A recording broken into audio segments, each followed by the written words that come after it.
आज हमें दावत पर किसने बुलाया और हमने वहाँ पर कौन सा लजीज लजीज सा खाना खाया है, सब आपको मेरा व्लॉग देखकर पता चलेगा। तो दोस्तों आज मैं बैठा होता हूँ घर के अंदर फारिग और मुझे आ जाती है वकास भाई की कॉल के जल्दी से तैयार होकर जहांजेब भाई की बैठक पर पहुंच जाओ। मैं तैयार होकर पहुंच जाता हूँ जहांजेब भाई की बैठक पर। वहाँ पर हमारी पूरी टीम बैठी हुई होती है और मैं सबको बारी बारी पर सलाम देने लग जाता हूँ। सबको सलाम देने के बाद हम थोड़ा सा बैठकर गपशप करते हैं। उसके बाद सारे उठकर कहीं पर जाने लगते हैं। तो मैं जहांजेब भाई से पूछता हूँ कि हम कहाँ पर जा रहे हैं। जहांजेब भाई मुझे कहते हैं कि आज हमें दुबई की दावत मिली हुई है और वो दावत क्यों मिली हुई है ये आप खुद सुन लें।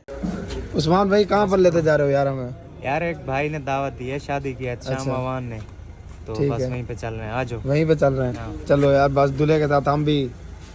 आप लोगों को पता होगा चंद दिनों पहले हमारे कजन उस्मान की शादी हुई है। ये दावत उस्मान भाई को मिली थी लेकिन वो अकेले जाते हुए अच्छे नहीं लगते, इसलिए हम सारे उस्मान भाई को कंपनी देने के लिए चले गए। हम पहुंच जाते हैं डायनासोर के पास। वहां पर मेरे अब्बू बैठे होते हैं। मैं उनको सलाम करता हूँ और उनसे डायनासोर की चाबी लेकर कारी साहब को दे देता हूँ। कारी साहब को चाबी देने के बाद मैं चला गया उशान के पास क्योंकि फॉर्च्यूनर के अंदर जगह नहीं थी, वहां पर ज्यादा बंदे बैठ रहे थे। उशान में बैठने के बाद हम निकल पड़े अपने सफर की तरफ जहाँ पर हमने दुम्बा कढ़ाई खानी थी। हम वहाँ पर जैसे पहुंचे वो भाई हमारे वेट के अंदर ठहरे हुए थे क्योंकि हमने 1 घंटा लेट कर दी थी। मैंने उन भाई को सलाम किया और उनको सलाम करते हुए मैंने एक और चीज नोट की कि इस रेस्टोरेंट के किचन तो खुले में है, मतलब कि आप लोग साफ सफाई अपनी आंखों से देख सकते हो। बस जिंदगी में इतना कॉन्फिडेंस चाहिए। वो भाई हमें रूम में लेकर गए जो उन लोगों ने हमारे लिए बुक किया हुआ था। रूम में बैठने के बाद सारे भाई आपस में गपशप लगाने लग गए और मैं अपने काम पे लग गया, मतलब कि उनका मेन्यू चेक करने लग गया कि कौन सी चीज कितने रुपए की है। मैं दुम्बा जिंदगी में पहली मर्तबा खा रहा था और मुझे दुम्बे का रेट का नहीं पता था। आप लोग कमेंट में बताना कि आप लोगों के वहाँ पर दुम्बा कितने का मिलता है। यहाँ पर तो 3800 रुपए किलो मिल रहा था। थोड़ी देर बाद वो भाई हमारी सर्दी दूर करने के लिए हमारे आगे कोयले रख देते हैं। थोड़ी देर गपशप लगाने के बाद वो भाई हमारे आगे आके दुम्बा कढ़ाई रख देते हैं जिसकी खुशबू मुझे वैशी बनने पर मजबूर कर रही थी। मैं अभी दुम्बा कढ़ाई को देख ही रहा होता हूँ कि वो भाई आके हमारे आगे काबली पुलाव रख देते हैं। काबली पुलाव देखने के बाद मेरा दिमाग घूम गया। मैंने कढ़ाई डलवाई प्लेट के अंदर और रोटी तोड़कर उसका पहला बाइट लिया। दुम्बा जिंदगी में पहली दफा खा रहा था और पहला बाइट लेकर मैं पछताने लग गया कि ये चीज मैंने पहले कभी क्यों नहीं खाई। दुम्बा कढ़ाई खाने के बाद अब बारी आ गई थी काबली पुलाव की। हमने पुलाव प्लेट के अंदर डाला और मैंने उसका फर्स्ट बाइट लिया। मैं आपको बता दूं मैंने पहले भी बहुत काबली पुलाव खाए हुए हैं लेकिन ये काबली पुलाव उन सबसे बहुत बेहतर था। काबली पुलाव इतना अच्छा बना हुआ था कि हम 2 बंदे उनकी पूरी ट्रे खत्म कर गए। मैं तो यहाँ पर सिर्फ दावत की नियत से आया हुआ था लेकिन इनके टेस्ट मुझे मजबूर कर दिया है कि मैं आप लोगों को ये होटल रिकमेंड करूँ। इस होटल का नाम है इलियास दुम्बा कढ़ाई और इसकी लोकेशन है पुल डाट मुल्तान रोड डीजी खान। खाना खाने के बाद मैंने कारी साहब से भी इस होटल का रिव्यू लिया और कारी साहब ने कहा कि इसकी हर चीज बेहतरीन बनी हुई थी। खाने के बाद उन भाइयों ने हमें दूध वाली चाय सर्व की लेकिन हमारे कुछ भाइयों ने कश्मीरी चाय भी मंगवाई हुई थी और जब मैंने उनसे रिव्यू लिया तो उन लोगों का कि ये सेम टू सेम कश्मीर जैसी बनी हुई है। पेट पूजा करने के बाद हम बाहर गए और वहाँ पर फोटो शूट की बारी आ गई, मतलब कि कुछ भाइयों ने टिकटॉक वगैरह बनानी थी। उसके बाद हमने उन भाइयों का शुक्रिया अदा किया और वहाँ से निकल गए। आप लोग मेरे कहने पर एक बार इस होटल पर जरूर आना। हम लोग सही सलामत घर पहुँच गए। मुझे दें आज के लिए इजाजत। आप लोगों को मिलेंगे अगले व्लॉग में, तब तक के लिए अल्लाह हाफिज।